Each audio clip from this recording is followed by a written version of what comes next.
This is Todd Zeigler delivering my final research case study presentation for the negotiating and deal-making class on the negotiation between Terrence Howard and Marvel Studios over Howard's role as James Rhodes in the film Iron Man 2, the sequel to the original Iron Man. Background on the negotiation.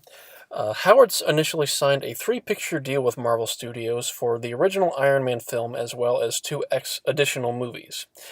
Being the first actor to sign up for the original movie, he achieved the highest salary on the initial movie from the outset. Howard has claimed in the aftermath that he actually hyped Robert Downey Jr. to Marvel Studios for the role of Tony Stark / Iron Man. However, Marvel was not very excited about this idea, as Robert Downey Jr. had a major history of drug abuse and run-ins with the law, and as a result, many studios would not take a chance on him, and many insurance companies would not underwrite his appearance in many major films. Howard has claimed that he put in a good word for Robert Downey Jr. and has supposedly claimed that he put up $1 million of his own money to secure Robert Downey Jr. for the part. However it went down, Marvel pulled the trigger, hired Robert Downey Jr., and as a result, him playing the title role opposite Terrence Howard as James Rhodes, the original Iron Man film grossed $585 million worldwide at the box office and kickstarted what has become Marvel's highly successful, ever-expanding cinematic universe. Going into the Iron Man sequel, Howard's position was very simple. He had a pre-existing three-picture deal already negotiated in which he would receive a $5 million increase for the sequel. He also expected to play a larger role in Part 2 with James Rhodes, foreshadowed in the original film, becoming the character War Machine, a sort of sidekick / replacement for Iron Man who also has his own suit of mechanized armor. Marvel's position was that it was not satisfied or thrilled with Howard's original performance in the original Iron Man. Director Jon Favreau reportedly had to do reshoots and a lot of heavy editing around Howard's performance to achieve a part for James Rhodes in the story that was satisfactory with the story he wanted to tell. As a result, Marvel decided to cut Howard's salary from $5 million in the original contract to $1 million. They also increased Robert Downey Jr.'s pay, as his now superstar status, based on his original performance in the original Iron Man, had increased his asking price greatly, and Marvel, according to Howard, elected to cut his salary in order to increase Robert Downey Jr.'s pay within the established budget for the sequel. Jon Favreau also wanted to reduce the role of James Rhodes in the sequel based on Howard's original performance. Howard's interest in the negotiation were honoring the original agreement he had established with Marvel for $5 million for the sequel. He, as a working actor, wanted to build his career with additional exposure in the sequel, as well as merchandising, having his face on other products, and taking part in an ever-expanding cinematic universe with frequent appearances in new films based around new contract negotiations for the future.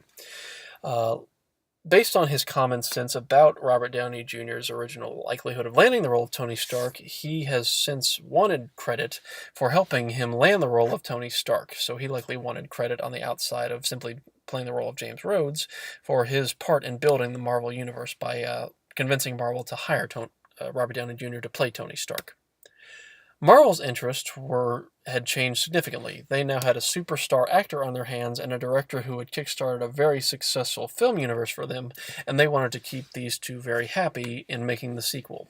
They also wanted to achieve the biggest bang for their limited dollar investment in the sequel. They didn't want to pay any more than they had to, and have since become quite noteworthy for the lowballing they do with actors, but they wanted to achieve the biggest bang for their buck by increasing Robert Downey Jr.'s salary and decreasing Terrence Howard's. They also wanted to, being the studio holding the purse strings, show their actors who was in charge of the budget and the outpay of salaries.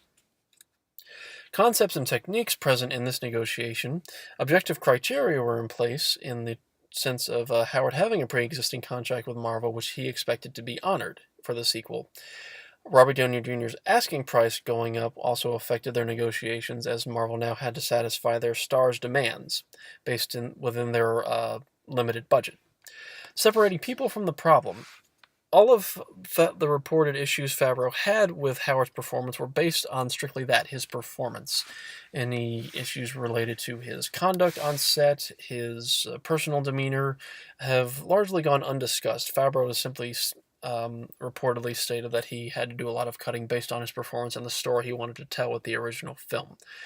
So he separated the problem of getting a satisfactory performance for the story he wanted to tell away from anything related specifically to Howard and his conduct on the movie. Present by its absence in the negotiation, the technique and the concept of mutual benefit, there simply was none. Marvel was very heavy handed in laying down a take it or leave it offer in their negotiation of a reduced salary to $1 million, which Howard rejected. What went well in the negotiation? Very much a lot for Marvel. Marvel got an A-list actor for the price they initially offered Terrence Howard, whom rejected it. Instead, Marvel went with Don Cheadle at a price of $1 million, and who has gone on to make several more successful films in the part. The Iron Man franchise went on to have 3 films, a possible 4th in the works, and has grossed total over $1 billion for Marvel Studios. The offshoot, the Avengers franchise, of which Iron Man plays a major part, has also become a billion-dollar series.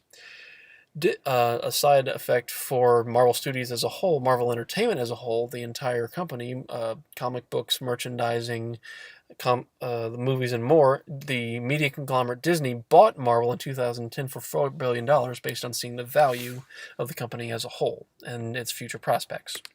What went poorly? Quite a bit. Marvel's negotiating tactic was to simply drop the bomb on Howard of reducing his salary from $5 million to $1 million and negating their original contract.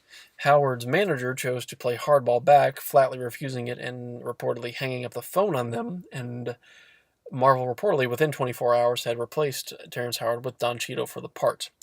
In the years since, the actor Terrence Howard has been gracious, but over time has become very public about airing the dirty laundry of the negotiation, laying the blame at Marvel's feet, being very specific about the numbers, and calling out Robert Downey Jr., who he reportedly, according to his own words, put in a good word for to play the part of Tony Stark, to return the favor by putting in a good word for him in the negotiation, and was simply ignored by Robert Downey Jr.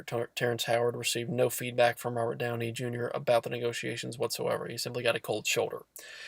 And in the time since, Marvel has gained a reputation for lowballing their A-list actors on these major parts. They have become notorious for penny pinching, and as a result, many of the actors have had no qualms about going public with the negotiating issues with Marvel and how low their pay is that they are offered, and how long things drag on before deals are finally reached.